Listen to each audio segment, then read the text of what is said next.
Hello hi, मी योगिता स्वागत करते तुमचं आपल्या चॅनलमध्ये, जिथे आपण फॅशन, ब्युटी आणि लाईफस्टाईलवरती खूप छान छान असे DIY सांगत असतो. लास्ट व्हिडिओमध्ये मी तुमच्याबरोबर शेअर केलं होतं की ब्लीच चांगलं आहे की D10. तर तो चॉईस तुमचा आहे की तुम्हाला काय आवडतं तुमच्या चेहऱ्यावरती यूज करण्यासाठी.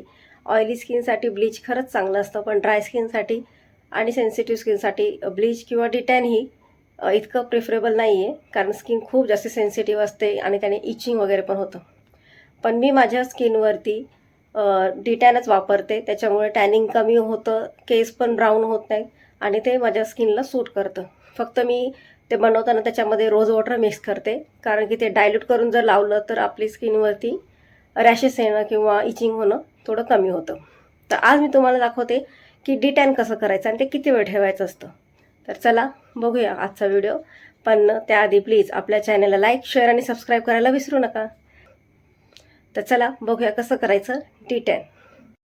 मी थोडंसं D10 आधी वाटीमध्ये काढून घेतलेलं आहे आणि त्याच्यामध्ये अगदी थोडंसं रोज वॉटर मिक्स केलेलं आहे.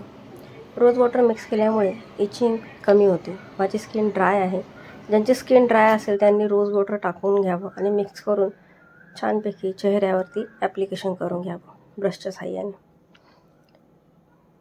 कधीही कोणताही पॅक लावताना तुम्ही लक्षात ठेवा की तुम्ही तुमच्या डोळ्याखालचा भाग सोडून बाकी सगळ्या चेहऱ्यावरती, कानाला, गळ्याला असं हे लावून घ्यायचं आहे.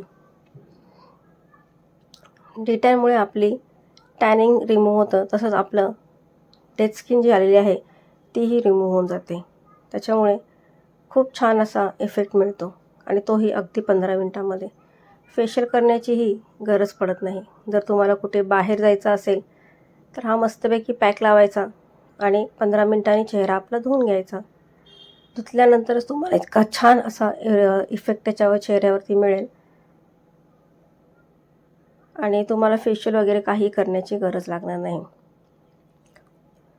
ब्लीचमुळे चेहऱ्याला रॅशेस होण्याची शक्यता जास्ती असते. तसंच सेन्सिटिव्ह स्किनला बर्निंगसुद्धा होतं. त्याच्यामुळे आजकाल कोणीही ब्लीच करणं एवढं प्रिफरेबल ठरत नाही. तर तुम्ही D10च करा आणि हे याच्यात काही मिक्सिंगचा रेशो नाही किंवा पावडर मिक्स कशी करायची वगैरे याचाही काही प्रॉब्लेम नाही. जर तुमची स्किन नॉर्मल असेल तर तुम्ही डायरेक्टलीही पॅक तुमच्या चेहऱ्यावरती लावू शकता, रोज वॉटर न मिक्स करता. 15 मिनटं ठेवून द्यायचं आहे आणि नंतर तुमचा चेहरा वॉश करून घ्यायचा आहे. माझ्या चेहऱ्याला D10 लावून 10 मिनटं झालेले आहेत. 10 मिनटानंतर तुम्ही पुन्हा एकदा आपल्या बोटाच्या साहाय्याने ही क्रीम चेहऱ्यावरती स्प्रेड करा, म्हणजे अजून छान असा रिझल्ट मिळतो. तुमच्या चेहऱ्यावरची जे टॅनिंग असतं ते हे क्रीमनं असं फसफसल्यासारखं होतं, त्याला बबल्स येतात, फीज झाल्यासारखं होतं. तर ते फीज पुन्हा एकदा आपण डायल्यूट करून घ्यायचे आहे छान आणि पुन्हा एकदा हा पॅक असा बोटाने पूर्ण चेहऱ्यावरती लावून घ्या आणि अजून 5 मिनटं ठेवायचं आहे. 5 मिनटानंतर मी ओला कपड्याने असा हा पुसून घेतलेला आहे. चेहऱ्यावरती खूप छान असा ग्लो येतो या टॅनिंग गेल्यामुळे. कापडाने पुसून घ्या आणि पुसून झाल्यानंतर स्वच्छ पाण्याने छान धुवून घ्यायचा आहे चेहरा.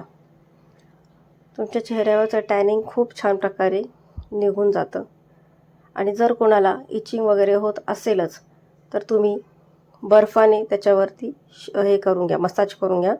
तुमचं इचिंग खूप प्रमाणात कमी होऊन जाईल. पण याने इचिंग वगैरे काही होत नाही. नेक्स्ट डे माझ्या चेहऱ्यावरती खूप छान असा ग्लो आला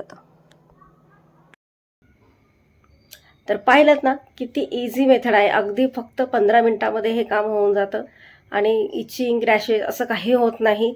तुम्हाला जर वाटत असेल की जास्तीच इचिंग होते तर 10 मिनटं ठेवा आणि लगेच चेहरा धुवून टाका आणि त्याच्यावरती एखादा स्क्रब किंवा साधारण क्रीम किंवा बर्फाने तुम्ही मसाज करा जर तुम्हाला इचिंग होत असेल तर. नाहीतर इतकी इचिंग होत नाही त्याच्याने. तर नक्की ट्राय करून बघा आणि मला नक्की कमेंटमध्ये सांगा की तुम्हाला आजचा व्हिडिओ कसा वाटला. तर पुन्हा भेटू नवीन विषय घेऊन नवीन दिवशी. तोपर्यंत stay healthy, stay beautiful. Bye.